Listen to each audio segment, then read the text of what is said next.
Hey, what's going on, guys? It's Jack. Let's start talking about how Season 3 healing has been now that we're almost a real month into the season. There was a lot of talk, and I made some videos, and other people have as well, about the state of healing in Dragonflight, how it's felt too bursty, how they've made health and damage changes, all of that kind of stuff. So for Season 3, they didn't actually increase player health or increase mob damage the way that they had done in Season 1 and Season 2. What they instead did is they used increased item level and they ballooned the eye level so substantially going into Season 3 that we started getting our health outscaling the intellect primary stat, secondary stat, hitting secondary stat, diminishing return points, and directly nerfing healers to try to fix healing and make it a little bit less bursty in the process. And you might ask, how is that making it less bursty? I made this a few different videos as well in the past, but basically when it's harder for a healer to top off a health pool, Blizzard then tries, at least, to compensate by making the damage less bursty by comparison. The problem is that you are scaling so heavily with Dragonflight talents and all of the different options that are available to you, and they didn't really plan as well as they should have to have all of these cooldowns together at the beginning of the expansion, so they've been kind of adding these band-aid fixes ever since. Now that we're getting into the point where we're well into 470, players are getting to 480 item level and onwards, you're still seeing a lot of burst, and it's pretty unfortunate. They made some specific changes to the raid itself where they were adding rot mechanics, that's ticking damage, to basically every single fight in the raid, while also adding heal absorbs that are like negative heal absorbs on encounters like Smolderon that must be healed up. They're also present on other encounters like Laradar, even Tindril as well, where you have to heal up that negative heal absorb first before you can push up health pools. And they added that all over the place to multiple different encounters. They also added a lot of ads that require healing, which of course is frustrating without add-ons, but they added those into the equation, so there's more things to heal and more challenges for the healers. And I will say that healing in the raid, especially with the disc changes and how they felt, has really made my experience better. But I'm also really quickly getting into a point where I'm overhealing by 40-50% again, and I'm having this massive pool of output that is just not really getting a lot of value. And so it's kind of like getting closer to the area where who's able to outsnipe who much more rapidly than I was actually expecting. And none of the encounters in the Race to World First ever got 5 healed. There's plenty of damage going out, but the combination of DPS and, well, all specs in the game having really strong defensives, prop pally off healing, a lot of externals that we're being able to give out from Double Disc Priest, Mistweaver, Holy Paladin, where they all have powerful externals to give to their allies. There just wasn't really a need for a 5 healer fight, and unfortunately they didn't tune any of the encounters in that way, so we never really ended up getting a 5 heal encounter for any of the world first type progression. Of course, later on down the line, I'm sure fights like Nimue or Laradar could probably be 5 healed by guilds because the damage checks aren't as tight, but they're not tuned specifically with massive amounts of healing in mind. And so to me, that's kind of frustrating to have to deal with.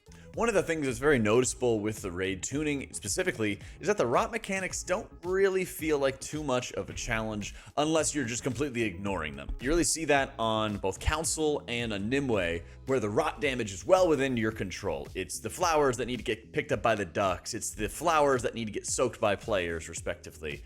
And on those encounters, you're really quickly able to drop that ticking damage quite quickly, or just start out healing it once your healers are just getting better geared. And so that damage quickly goes from a point of really mass chaos that you have to deal with at this lower item level, but how much you're ballooning in eye level, you get to a point where healers are just able to heal through the mess. And while that's kind of cool, once you get better at dealing with the mechanics, then you're right back into the area where everyone's just fighting each other for overheal. And so it either feels like it's too much and you did the mechanic wrong and everybody's dead, or you've dealt with it properly and then there's less and less damage and more overhealing as a result. Other encounters, kind of like Volcaros or maybe even Smolderon, it doesn't feel like the ticking damage is really present until it combos with something else that's going on in the encounters. For those fights, it's like, wow, there's this massive absorb that needs to be healed through, and somebody's slowly ticking down to the point that they're going to get one shot by any flame wave that comes near them. And it's like this combination of mechanics, rather than constantly having to fight against the ticking damage while other mechanics are happening, kind of like what we saw out of N'Zoth, where the ticking damage was so high throughout the raid that you were constantly producing healing and then adding on cooldowns to deal with some of the combination effects. It seems like, in my opinion, when it came to the raid tuning, this was a bit of a miss, and this really could have been a good area where they could have made 4 or 5 heal encounters. And the reason I kind of talk about those is it's a really good area when you see, like, the Race to World First, in my opinion, have a couple different 5 healer encounters that are not like gimmicky fights the way that like Sun King Salvation was, where you just need all the healers to pound output into one ad. Those are gimmicks. What I really like is when there's so many healers required that as you get more gear, it feels more comfortable to be dropping healers. But getting to drop healers in re-clears of the Dragonflight raids has felt super scary because you rely on these really powerful cooldowns that each healer has to be able to get you through combo effects on like mythic difficulty in particular. So unfortunately, it doesn't really seem like those feel very safe to be able to do because the burst damage is still really high. Going through like Tyndril progression right now, I really notice it where you just need to slam as much output right before the big damage event so everyone is 100% health. And then if they're not, they have a really high likelihood of dying. In a Mythic Plus environment, I have spent a crazy amount of time doing my fortified keys, and we're doing our tyrannical keys, of course, this week. And as we got into tyrannical, it just immediately like smacked us in the mouth how hard some of these bosses are hitting.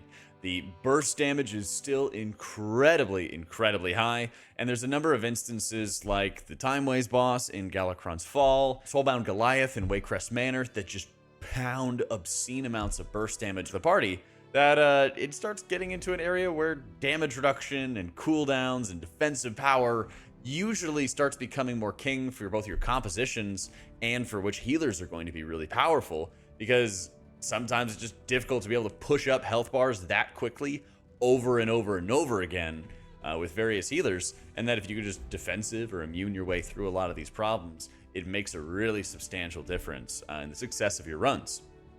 It also is a highlight that Augmentation Evoker might once again, or will once again, be this required entity in a 5-man environment because of the survivability benefits they bring, the extra armor they can add onto a player, the absorb from their rescue that they can add onto a player, baseline extra stamina, baseline adding ebb and might to healers that allow them to push up health pools more rapidly.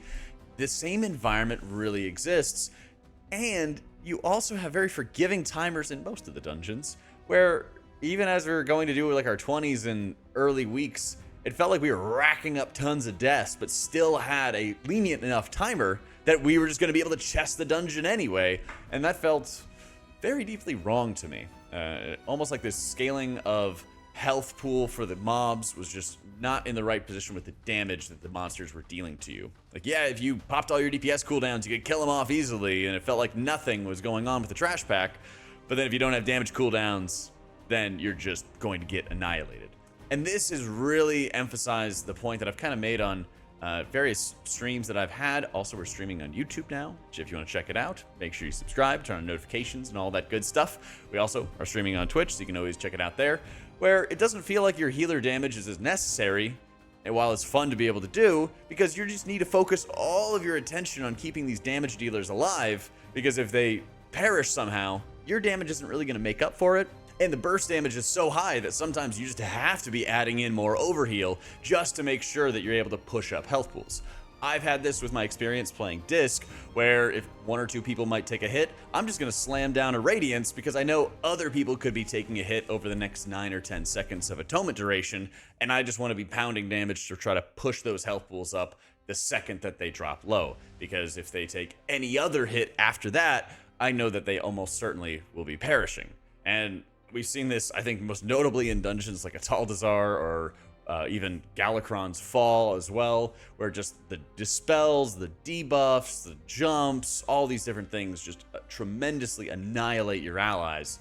And so it becomes a game of who has immunes, who has defensives, and doing, even on fortified weeks, doing 27s and 28s without Augmentation Evoker was really noticeable how much of like a glass cannon that everybody in the group was, that a single mistake gets so heavily punished, but then you're able to just bounce back from these deaths because the timers are more lenient, that sometimes it feels like you're just throwing yourself into the dungeon without that much heed for how to make sure you always are surviving and executing as flawlessly as you can when you're able to just smash face and hope for the best. What really bothers me about that from a healing perspective is that I don't feel like I have the opportunity to sort of fix mistakes and sort of course correct. Now, healers have always said over the years, and notably in a lot of like Shadowlands dungeons, that healing felt super tough when you're at lower keys because nobody's kicking and you're healing through all the damage. And it's unfortunate and it's annoying, right? But at the same time, that's also a core component of like what healing is. And so even at those like moderate or lower level keys, you're like, well, I still have control to make sure I fix the problems and the mistakes that other people make. Even at the point where we're getting into like 18s and 20s as we were gearing up and getting ourselves established. And obviously this always happens at the end when you're at the highest key levels, but it just felt like at all ranges of the spectrum, a single mistake gets so heavily punished, and then you just have to respawn and the healer doesn't have a lot of opportunity to help players bounce back.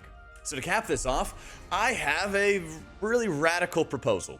The only way that they're going to make healing less bursty is if they're increasing health pools so that it takes us longer to top the health pools off. That means that the mobs are going to deal less damage relative to your health pool, and that somebody at 60 or 70% won't immediately die to the next tick of damage that they end up taking. My proposal with a Fated season is I really want them to aggressively change how healing is going to work to sort of cap off this season. It's something that they don't like doing because usually what they want to do is like healers can top off a health pool a little bit better every single season as an expansion goes on.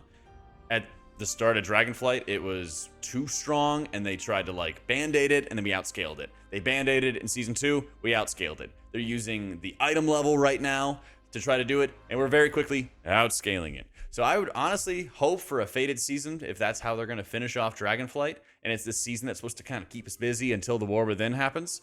I want them to make a radical change, and they do make radical changes to how loot works, to how the raids work, to how M+ works.